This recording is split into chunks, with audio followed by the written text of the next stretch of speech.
Assalamualaikum warahmatullahi wabarakatuh. Hai teman-teman, calon peserta tes P3K 2021 dimanapun Anda berada. Saat ini, Anda sedang menyaksikan kanal YouTube video pembelajaran edisi seri belajar P3K, yaitu materi pedagogi, keterampilan berpikir tingkat tinggi. Peta konsep yang disajikan dalam video pembelajaran kali ini akan difokuskan pada poin ketiga, yaitu keterampilan berpikir tingkat tinggi. Ada dua topik yang akan kita bahas. Yang pertama adalah konsep dari HOTS atau High Order Thinking Skill.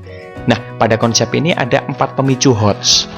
Yang pertama adalah situasional. Artinya, situasi belajar yang memerlukan strategi khusus dan tidak dapat digunakan pada situasi belajar lainnya. Berikutnya, kecerdasan yang fleksibel.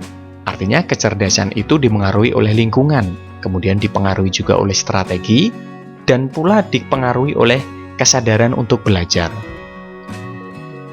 Berikutnya, multidimensi dan interaktif. Berarti pemahaman dari peserta didik ini memang pandangannya lebih dinamis, ya, sehingga menggapai level multidimensi dan juga responnya interaktif. Berikutnya, spesifik. Artinya, pada pemicu keempat ini, penalaran, kemampuan analisis, pemecahan masalah, berpikir kritis, dan kreatif ini menjadi aspek untuk berpikir secara lebih terarah, lebih detail dan lebih rinci, sesuai dengan apa yang dibutuhkan. Nah, ini merupakan 4 pemicu yang masuk dalam konsep High Order Thinking Skill. Berikutnya adalah 3 aspek HOTS.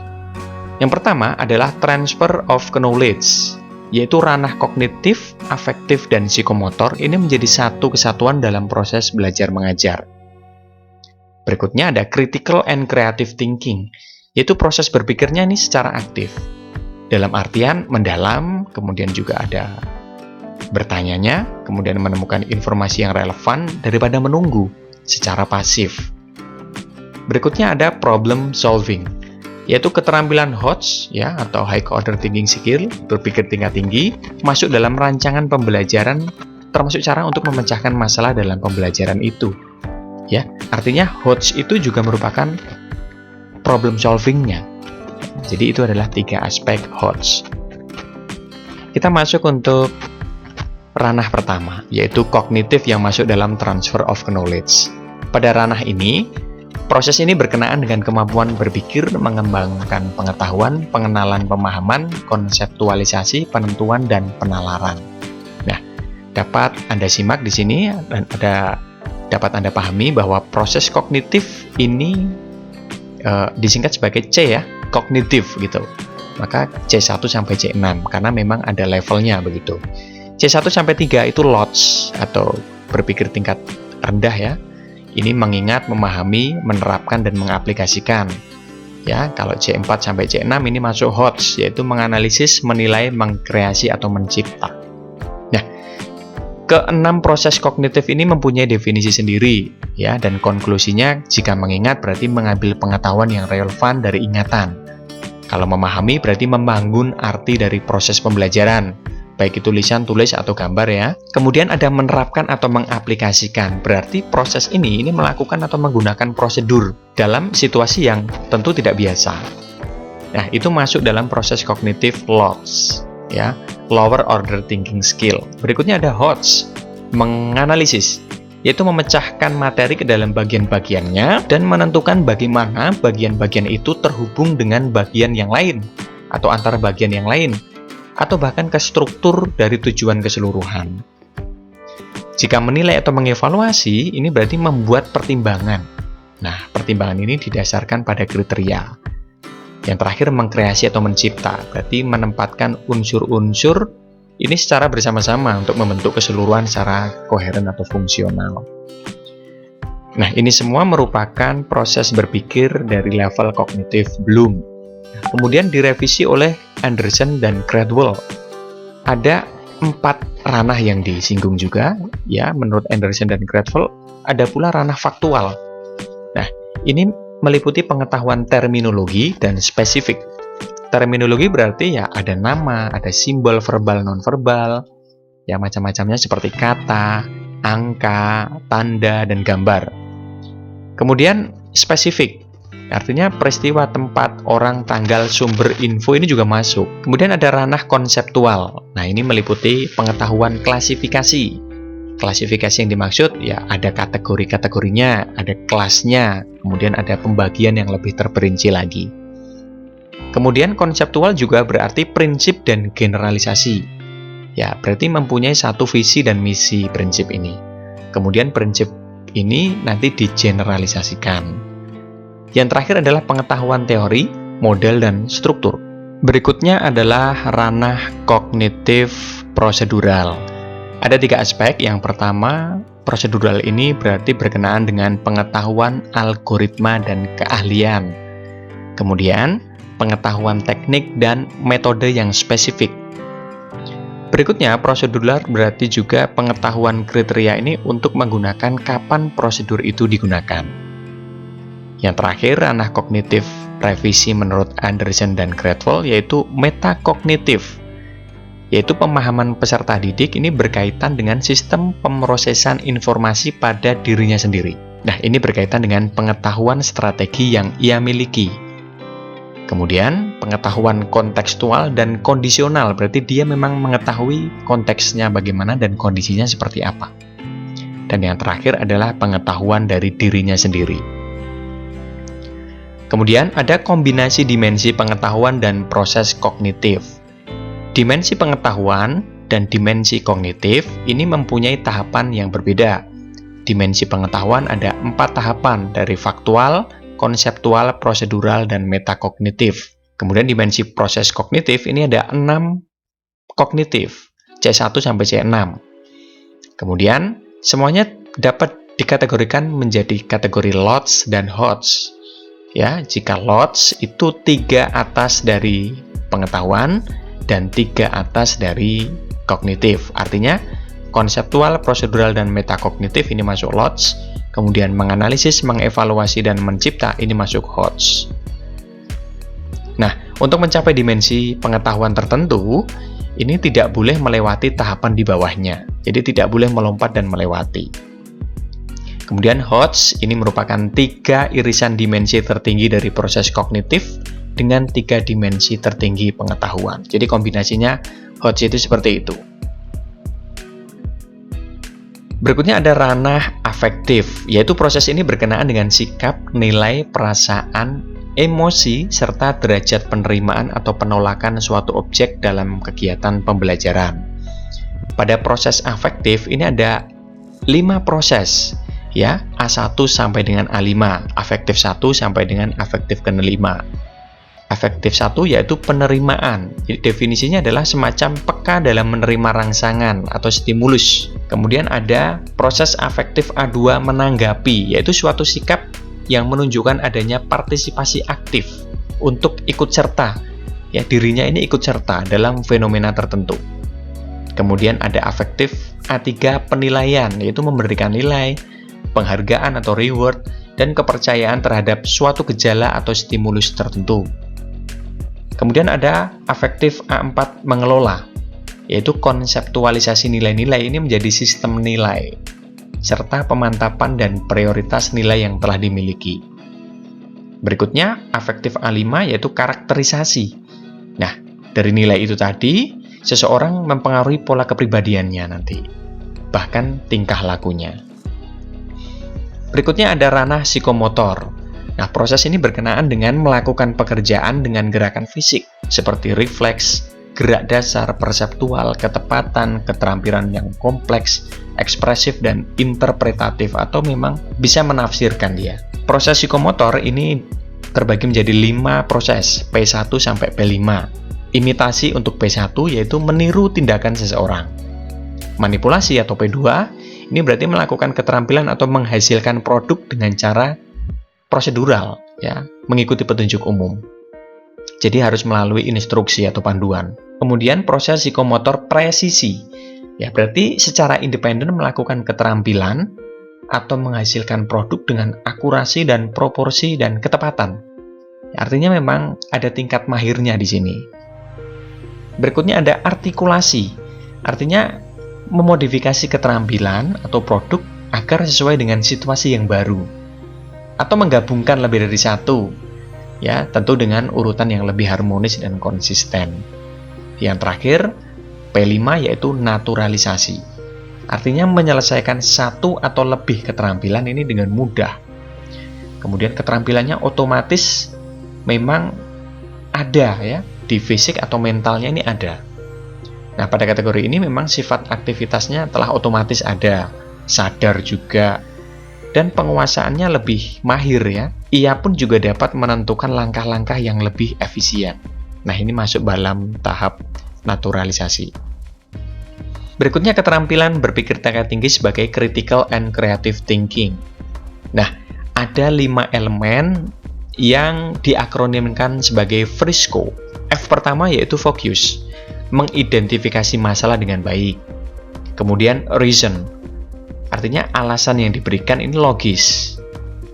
Kemudian ada inference, yaitu jika alasan yang dikembangkan tepat, maka alasan itu harus cukup sampai pada kesimpulan yang sebenarnya, jadi mendekati ke kesimpulannya. Kemudian situation, yaitu membandingkan dengan situasi yang sebenarnya. Clarity atau C ya, ini harus ada kejelasan istilah. Ya, jadi tidak boleh terjadi kesalahan dalam mengambil kesimpulan. Yang terakhir overview, itu dicek kembali ya, diputuskan, diperhatikan, dipelajari dan disimpulkan. Nah, pada keterampilan critical and creative thinking ini memang melibatkan berpikir kritis dan berpikir kreatif. Berpikir kreatif berarti ya pemikirannya yang imajinatif, menghasilkan banyak pemikiran yang solusi, kemudian berbeda, artinya berbeda ya variatif, ya, kemudian bersifat lateral. Ya, kemudian ada berpikir kritis juga. Kedua keterampilan ini, kritis dan kreatif, ini berperan penting dalam mempersiapkan peserta didik nanti agar menjadi pemecah masalah. Ya, mampu membuat keputusan dan kesimpulan untuk dapat dipertanggungjawabkan. Dalam hal ini dalam tanda kutip secara akademis. Berikutnya ada problem solving. Ya, pada dasarnya ini peserta didik memiliki keterampilan untuk memecahkan masalah berbeda dan dipengaruhi oleh 6 faktor. Ya, faktor pertama adalah menentukan masalah.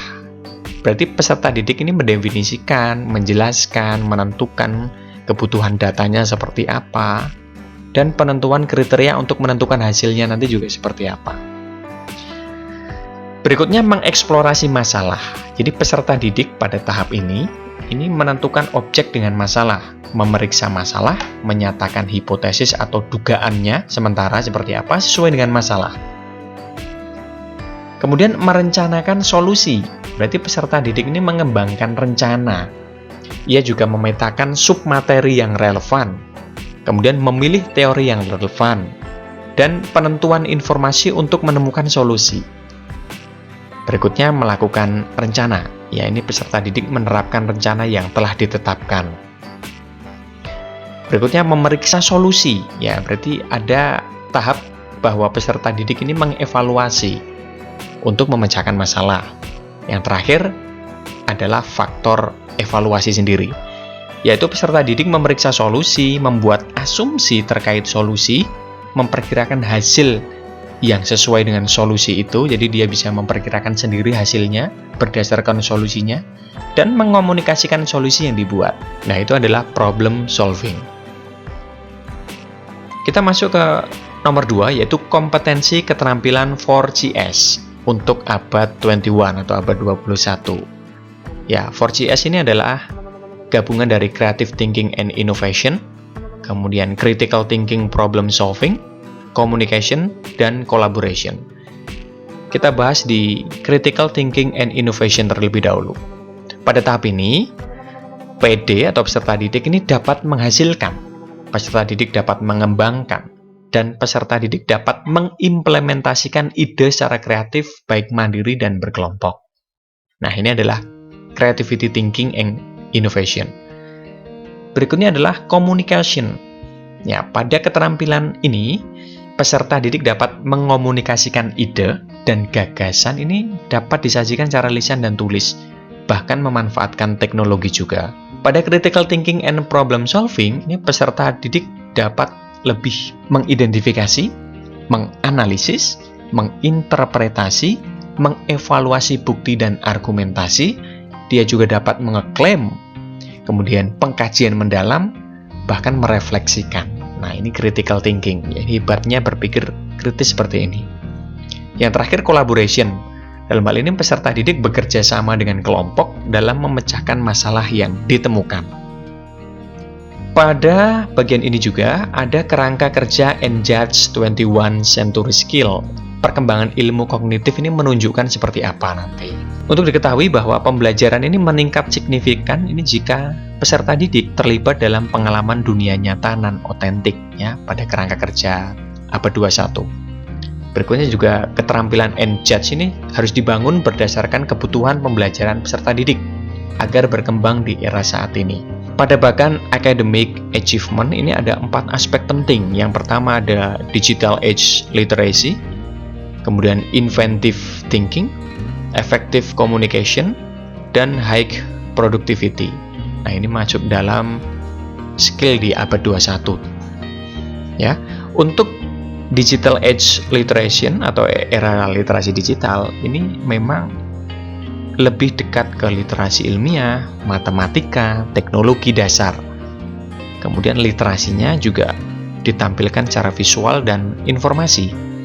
Kemudian memang berkonten literasi budaya dan kesadaran global. Kemudian inventive thinking atau berpikir secara inventif, yaitu adaptability dan kemampuan mengelola kompleksitas. Nah, peserta didik juga keingintahuannya tinggi, kreativitasnya juga harus dibangun, dan berani untuk mengambil risiko. Kemudian berpikir tingkat tingginya harus beralasan yang logis. Kemudian effective communication atau komunikasi yang efektif. Ya, berarti keterampilan kolaborasi dan interpersonalnya memang harus erat. Kemudian tanggung jawab pribadi dan sosialnya pun juga nampak. Nah, ini akan menjalin komunikasi yang interaktif. Yang terakhir, high productivity atau produktivitasnya tinggi. Jadi pada tahap ini peserta didik mampu mempunyai prioritas. Kemudian dia juga berencana, terus mengelola hasilnya. Juga menggunakan alat di dunia nyata. Ya, kemudian produk-produk yang dihasilkan juga relevan dan efektif. Berikutnya adalah kerangka konsep berpikir abad 21. Ya, jika diimplementasikan, kerangkanya bersifat multidisiplin, yaitu semua materi dapat didasarkan pada kerangka berpikir 21 ya. Kemudian diimplementasikan juga harus didasarkan pada 2 standar tambahan, yaitu kebijakan kurikulum dan kebijakan pemerintah. Yang pertama adalah penguatan pendidikan dan pembentukan karakter atau karakter building dan nilai spiritual atau spiritual value. Nah, ini semua tentu didasari juga dari Undang-Undang Sisdiknas, Nawacita, dan RPJMN Pendidikan Dasar Menengah dan Tinggi. Nah, ini adalah framework 21 Century Skill. Ya, ada creativity thinking and innovation, critical thinking and problem solving, communication and collaboration. Nah, ini masuk 4CS dengan aspek yang dapat Anda pahami sendiri. Kemudian ada pula Information, Media, and Technology Skills, ini masuk ICTS. Kemudian ada Life and Career Skill, ada Character Building dan Spiritual Value. Baik, kita akan berjumpa kembali di video berikutnya. Salam pemerhati pemaham, merdeka belajar. Terima kasih. Wassalamualaikum warahmatullahi wabarakatuh.